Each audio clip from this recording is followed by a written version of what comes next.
Assalamualaikum warahmatullahi wabarakatuh. Perkenalkan, nama saya Rusni Irifana Safitri dengan NIM 105191106424. Baik teman-teman, di sini saya akan membahas sedikit hasil dari penelitian jurnal saya, yaitu teori kognitif dan aplikasinya dalam pembelajaran pendidikan agama Islam. Guna memenuhi tugas mata kuliah psikologi perkembangan yang telah diberikan oleh dosen pengampu, yaitu Ibu Dr. Musdalifah Nihaya, SPC MPD. Selamat menyaksikan.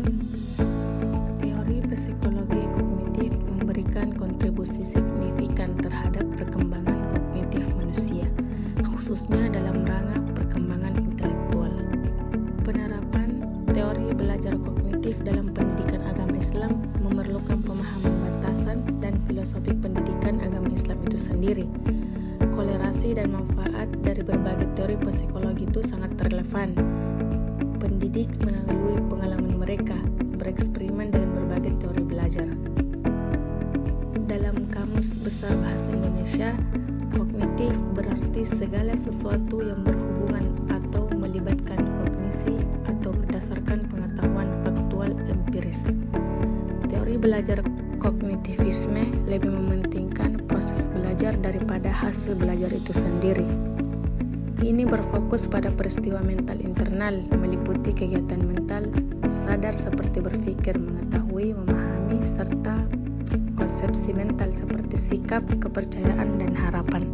Adapun itu perkembangan kognitif menurut Jean Piaget. Jean Piaget adalah seorang ahli kognitivisme yang sangat berpengaruh. Ia mengungkapkan pendapatnya tentang perkembangan kognitif anak yang terdiri dari beberapa tahap. Piaget berpendapat bahwa anak-anak tidak hanya meniru tetapi juga aktif dan kreatif dalam menguasai bahasa ibu mereka. Dan kemampuan ini didasari oleh kognisi yang memiliki struktur dan fungsi. Fungsi bersifat genetik dan dibawa sejak lahir, sedangkan struktur kognisi dapat berubah sesuai kemampuan dan upaya individu.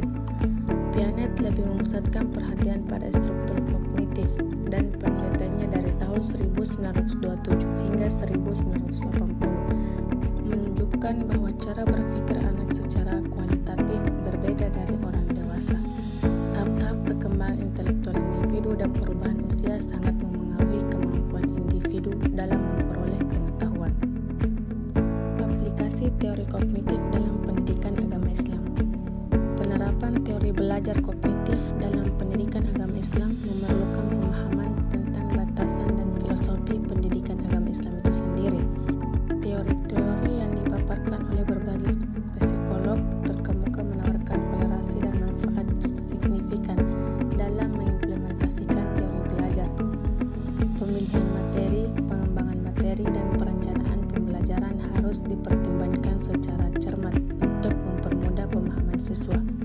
Dalam pendidikan agama Islam, konsep awal teori belajar kognitif, khususnya teori Jean Piaget, menekankan proses genetik yang didasarkan pada mekanisme biologis perkembangan sistem saraf.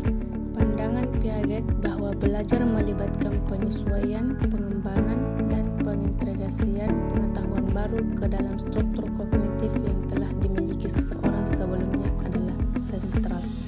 Teori belajar kognitif berfokus pada proses mental internal dalam memahami dan mengelola informasi yang dipengaruhi melalui interaksi dengan lingkungan.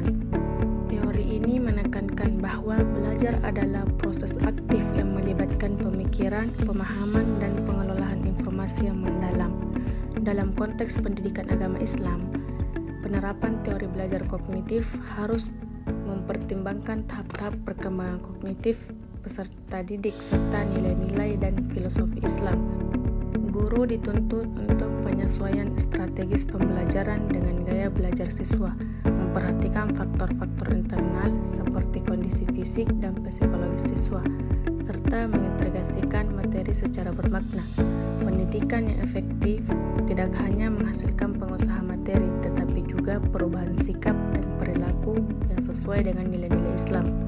Dengan pendekatan holistik dan penerapan prinsip-prinsip teori kognitif yang tepat, proses pembelajaran dalam pendidikan agama Islam dapat menjadi lebih efektif, relevan, dan berdampak positif terhadap perkembangan kognitif dan spiritual peserta didik.